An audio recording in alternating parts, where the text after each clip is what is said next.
क्या पाकिस्तान से कोई बात नहीं होगी, और अगर बात होगी तो सिर्फ पीओके पर ही बात होगी, जो कि भारत का हिस्सा है, जिस पर पाकिस्तान ने अवैध तरीके से कब्जा किया था।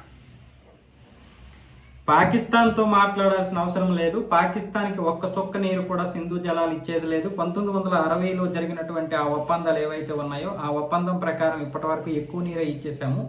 కాబట్టి అది 1960 నుంచి 2020 వరకు అంతే, దాంతో అయిపోయింది. ఇక మనం డిస్కషన్ చేయాల్సి వస్తే, చర్చలు జరపాల్సి వస్తే పీఓకేతో మాత్రమే జరపాలి.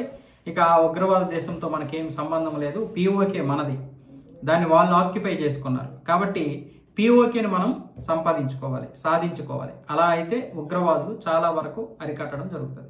ఇప్పుడు రాజ్నాథ్ సింగ్ గారు మాట్లాడిన దాంట్లో తప్పేమీ లేదు. వాస్తవంగా చెప్పాలంటే పీఓకే మందే. ఇప్పుడు అక్కడ ఉన్నటువంటి joint action Awami committee, joint Awami action committee కూడా అదే చెప్తుంది. ఇదేమీ ఆజాదీ కాశ్మీరీ కాదు, లేకపోతే ఇదేమీ వివాదాస్పద కాశ్మీరీ కాదు, ఇది ఆక్యుపైడ్ కాశ్మీర్.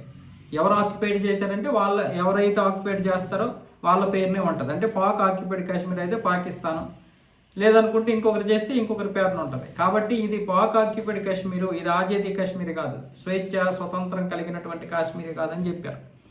సో ఇప్పుడు ఇక భారతదేశము నెక్స్ట్ స్టెప్ తీసుకోవాల్సినటువంటి పరిస్థితి ఉంది. కాబట్టి ఇప్పుడు పీఓకేని తీసుకునేటటువంటి పరిస్థితి, అంటే మళ్ళీ మనం స్వాధీనం చేసుకునేటటువంటి అవకాశం అయితే ఖచ్చితంగా ఉంది. ఇది చేసుకుంటే ఉగ్రవాదం 100కి 80% తగ్గిపోతుంది.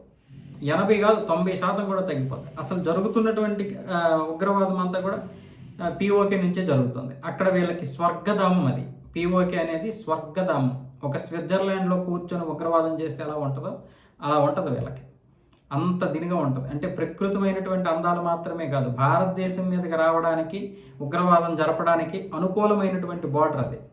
అయితే దాన్ని ఇప్పుడు మన వాళ్ళు చాలా కఠినమైనటువంటి ఆ యొక్క బార్డర్ను కూడా వాళ్ళకు అనుగుణంగా చాలా వరకు కట్టుదిట్టమైనటువంటి నిఘా ఏర్పాట్లు అయితే చేసింది. ఈ సంవత్సర కాలంలో ఇంకా బాగా పెంచేశారు నిఘాని.